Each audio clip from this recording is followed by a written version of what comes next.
Hi అందరికీ నమస్కారం. Welcome to black news channel. ప్రస్తుతం మనతో పాటు గెస్ట్గా ఉన్నారు షణ్ముఖ్ గారు. సార్ నమస్తే అండి. నమస్తే అండి. సార్ మొన్న జరిగిన బీఆర్ఎస్ నాయకుల సమావేశంలో కేసీఆర్ గారు చంద్రబాబు నాయుడు గారి మీద కొన్ని వ్యాఖ్యలు అయితే చేశారు. సో దానిపై మీరేమంటారు? కేసీఆర్ గారు మాట్లాడుతున్నారు ఇప్పటికీ చంద్రబాబు నాయుడు గారి గురించి అంటే మేబీ కేసీఆర్ గారు కూడా చంద్రబాబు నాయుడు గారి నుంచి పబ్లిసిటీ చేయడానికి తెలంగాణలో ఆయన పూనుకున్నారేమో అనిపిస్తూ ఉంది. ఏమండి, రాష్ట్రం విడిపోయి 2014లో ఆంధ్రప్రదేశ్ పునర్విభజన చట్టం ప్రకారం అప్పుడున్నటువంటి కేంద్ర ప్రభుత్వంలో ఉన్నటువంటి వాళ్ళు అర్ధరాత్రి పార్లమెంటు తలుపులు మూసేసి ఆంధ్రప్రదేశ్ని విభజించినప్పటికీ సరే ఎక్కడ ఉన్నా మనం అన్నదమ్ములమే అని చెప్పేసి ఇటు నారా చంద్రబాబు నాయుడు గారు ఆంధ్ర రాష్ట్రానికి వచ్చేసి ఎప్పటికైనా మన రాష్ట్రాన్ని డెవలప్ చేసుకోవాలి, మనకంటూ కొన్ని ఉండాలి అని చెప్పేసి వచ్చేసి ఆయన ఏదో తన రాష్ట్రం కొద్దీ పరిపాలన చేసుకుంటూ తను చేసుకుంటూ పోతూ ఉంటే పడుకున్న సింహాన్ని లేపి తన్నించుకోవడం అంటే ఇదేనండి. నేను ఎందుకు అంటున్నానంటే నిజంగా ఈరోజు బీఆర్ఎస్ పార్టీ టీఆర్ఎస్ నుంచి బీఆర్ఎస్గా అవతరించింది. నేను కూడా దేశంలో చక్రం తిప్పుతాను, రాజకీయ చాణక్యం ఉన్నటువంటి నేతను నేను అని చెప్పేసి తనకు తానుగా స్వయం ప్రకటితంగా ప్రకటించుకున్నటువంటి వ్యక్తి కల్వకుంట్ల చంద్రశేఖరరావు గారు. మరి నిజంగా ఈరోజు జిహెచ్ఎంసీ స్టాండింగ్ కమిటీలో అసలు పక్కకు తప్పుకోవడం జరిగింది. 9 ఏళ్ళు ఏకఛత్రాధిపత్యంగా పాలించినటువంటి కల్వకుంట్ల చంద్రశేఖరరావు గారు ఈరోజు జిహెచ్ఎంసీ ఎన్నికల స్టాండింగ్ కమిటీలో నుంచి తప్పుకున్నారు అంటే ఎంత దౌర్భాగ్య పరిస్థితికి వచ్చిండేది బీఆర్ఎస్ పార్టీ అనేది అక్కడే స్పష్టమవుతా ఉంది. మరి నిజంగా చంద్రబాబు నాయుడు గారు వస్తే ఇక్కడ రేవంత్ రెడ్డి గారికి ఇబ్బందా లేకపోతే కేసీఆర్ గారికి ఇబ్బందా అంటే నాకు తెలిసి ఇంతవరకు రేవంత్ రెడ్డి గారు అయితే స్పందించలేదు. ఎందుకంటే ఆయన కాంగ్రెస్ పార్టీలో అంచెలంచెలుగా ఎదిగినటువంటి వ్యక్తి, డైరెక్ట్ ముఖ్యమంత్రి స్థానానికి ఎన్నుకోబడినటువంటి వ్యక్తి. మరి ఇదే రేవంత్ రెడ్డి గారు తెలుగుదేశం పార్టీ నుంచి వచ్చినటువంటి నేతే. సో విధివశాత్తు కొన్ని కారణాల రీత్యా తన వ్యక్తిగత కారణాల రీత్యా ఇక్కడ తెలుగుదేశం పార్టీ లేదు కాబట్టి అంత యాక్టివ్గా లేదు కాబట్టి నేను కాంగ్రెస్లోకి వెళ్లాల్సి వస్తుంది అని చెప్పేసి తన నాయకుడు అప్పట్లో అయినటువంటి చంద్రబాబు నాయుడు గారికి చెప్పి మరి ఆయన్ని కన్వే చేసుకొని సరే జాగ్రత్తగా చేసుకొని చెప్పేసి కూడా చంద్రబాబు నాయుడు గారు ఒక బ్లెస్సింగ్ లాగాను ఒక సలహా లాగా ఒక సహోద్యోగుడు అంటే ఒక సలహా మామూలుగా ఆయన యొక్క శ్రేయభిలాషిగాను చెప్పడం జరిగిందండి. మరి రేవంత్ రెడ్డి గారు వెళ్ళారు. మరి చంద్రబాబు నాయుడు గారిని కనీసము 53 రోజులు జైల్లో ఉంచితే కేటీఆర్ ఏ ప్రాతిపదికన ట్వీట్ చేయడం జరిగిందండి. నాకు నవ్వు వస్తూ ఉంది అని చెప్పేసి ట్వీట్ చేయడం జరిగింది. ఈరోజు ఎవరిని చూసి నవ్వుకుంటున్నారండి ప్రజలు? నిజంగా ఈరోజు మీరు ఈ స్థాయిలో ఉన్నారు అంటే కనీసం ఈ టీఆర్ఎస్ పార్టీ ఉంది, మీ బీఆర్ఎస్గా మారింది, మీరు ఈరోజు 9 ఏళ్ళు ఇక్కడ పరిపాలించారు అని అంటే దాని వెనకాల ఎవరు లేరా? ఒకసారి అంతర్మదనం చేసుకోవాలండి. ఏదో నోరుంది కదా అని చెప్పేసి మీద పడిపోకూడదు. నేను చెప్పేది ఏంటంటే చంద్రబాబు నాయుడు గారు జైల్లో కూర్చొని తను వేసినటువంటి ఏదైతే అక్రమంగా జైల్లో వేసారని చెప్పేసి ప్రజలు నమ్మితేనే 2 రాష్ట్రాలు ఉన్నటువంటి ప్రభుత్వాలు కుదేలైపోయాయండి. ఒక ఆయనేమో 151 మంది ఎమ్మెల్యేలతో ఆంధ్రప్రదేశ్ రాష్ట్రంలో దేశంలో అప్పటి వరకు ఎవరికి రానటువంటి సీట్లు అండి అవి 2019కి. ఏమైపోయా? 30 ఏళ్ళు నేనే సీఎం అనే ఏమైపోయా? ఎలక్షన్ ముందు 6 నెలల ముందర అరెస్ట్ చేస్తే ఏమైపోయింది పరిస్థితి? ప్రతిపక్ష హోదా లేకుండా చేసేసినారు ప్రజలు. సరే ఏపీది పక్కన పెట్టేసేయండి. ఈరోజు చంద్రబాబు నాయుడు గారు తెలంగాణకు వస్తే మీకు వచ్చిన నష్టం ఏంది అంటే మీ పరిపాలన కానీ మీ నాయకత్వం మీద కానీ మీకు నమ్మకం లేదా? చంద్రబాబు నాయుడు బ్రాండ్ ఇంకా పోలేదు. హైదరాబాద్లో ఆల్మోస్ట్ అన్ని నియోజకవర్గాల్లో సెటిలర్లు ఉన్నారు. సెటిలర్లంతా చంద్రబాబు నాయుడు ఓట్లు వేస్తే నా పార్టీ ఉంటుందో ఊసిపోతుందని నీకు భయం పట్టుకుందా? మరి నిజంగా నీ నాయకుల పట్ల నీ పార్టీ పట్ల నీ పైన ప్రజలకు తెలంగాణ ప్రజానికానికి నమ్మకము విశ్వాసము విధేయత ఉంటే ఎందుకు నువ్వు చంద్రబాబు నాయుడు గారు వస్తున్నారనే మాట వినపడితేనే నిద్రలో కూడా ఉలిక్కిపడే పరిస్థితి ఈరోజు ఎందుకు తెచ్చుకున్నావు నువ్వు?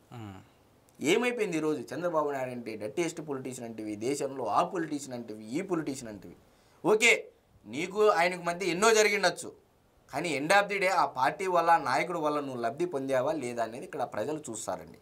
ప్రజలు నిశ్చితంగా గమనిస్తున్నారు. ఈరోజు ఏందో కేసీఆర్ గారు వచ్చేసి ఊకదంపుడు ఉపన్యాసాల్లో నన్ను మించిన దిట్ట లేరు, నేను చెప్పినట్టు పొడుపు కథలు కానీ హరికథలు కానీ కథలు చెప్పడంలో ఎవరూ లేరు అని అనుకుంటే ఈరోజు రేవంత్ రెడ్డి గారు రాలేదా? రేవంత్ రెడ్డి గారు నీకు కౌంటర్కి ఎన్కౌంటర్ ఇస్తున్నారండి. రేవంత్ రెడ్డి గారితో పోటీ పడాయా అంటే చంద్రబాబు నాయుడు గారు ఇక్కడ లేదు అంటున్నారు కదా మీ తెలుగుదేశం పార్టీ. మీరే తెలుగుదేశం పార్టీ ఇంకేడుందిడా చచ్చిపోయిందని చెప్పేసి మీరు అన్నారు ఒకప్పుడు. మీ నాయకులు అన్నారు, ప్రెస్ మీట్లు పెట్టారు, ఎందుకు ఉలిక్కి పడుతున్నారు? తెలుగుదేశం పార్టీ 2 తెలుగు రాష్ట్రాలు, ఆయన ఇప్పటికీ విభజిత ఆంధ్రప్రదేశ్ గురించి 2 తెలుగు రాష్ట్రాలంటే నాకు 2 కళ్ళతో సమానము. నిన్న కూడా దావోస్కి మీటింగ్ వెళితే తెలంగాణ రేవంత్ రెడ్డి గారు, అంటే తెలంగాణ ముఖ్యమంత్రి రేవంత్ రెడ్డి గారు దావోస్ పర్యటనకు వెళితే ఆయన 1,00,000 కోట్లకు పై మాట పెట్టుబడులు తేవడం అని చెప్పేసి ఆయన ఓపెన్గా స్టేట్మెంట్ ఇచ్చారు. చంద్రబాబు నాయుడు గారు ఎందుకు ఇవ్వలేదు ఒకసారి తెలుసునండి.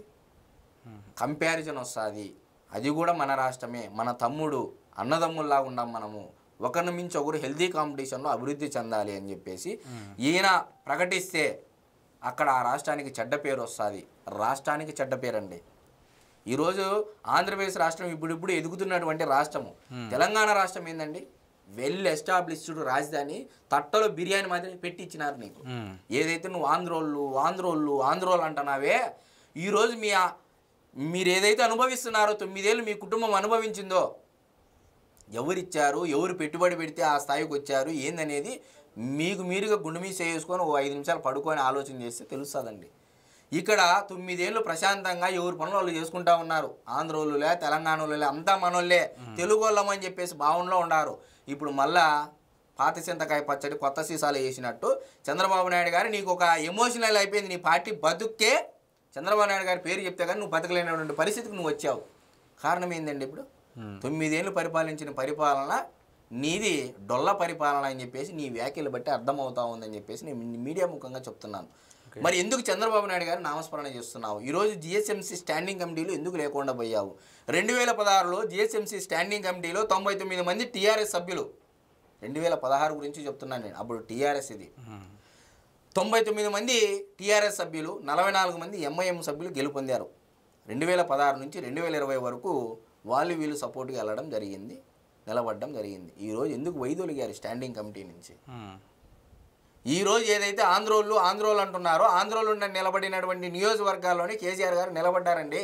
కనీసం ఆసక్తి వచ్చినాయి అంటే అది తెలుసుకోవాలి ఫస్ట్ కేసీఆర్ గారు కానీ వారి యొక్క బృందం కానీ. మేము విమర్శించట్లేదండి, వాస్తవాలు ప్రజలకు తెలియజెప్పే విధంగా మేము ప్రయత్నం చేస్తున్నాం.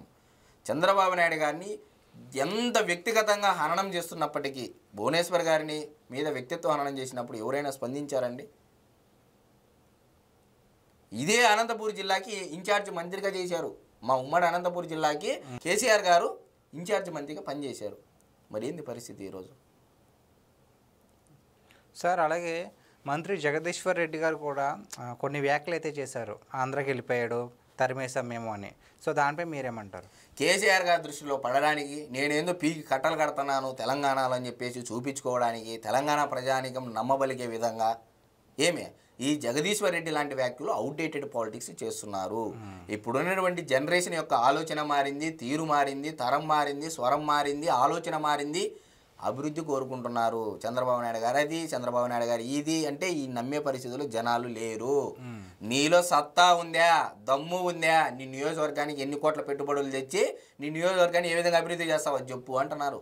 ఓకే, నా నాయకుడు ఇట్లా, ఈ నాయకుడు మంగళవారం మాటలు మాట్లాడమాకండి అని చెప్పేసి తెలంగాణ యువత కానీ, తెలంగాణ ప్రజానీకం అంటేనే ముందుగానే కుల మత ప్రాంతాలకు అతీతంగా ఆలోచన చేసి రాజకీయంగా చైతన్యంగా ఉన్నటువంటి ప్రాంతం ఈ ప్రాంతం, తెలంగాణ ప్రాంతం.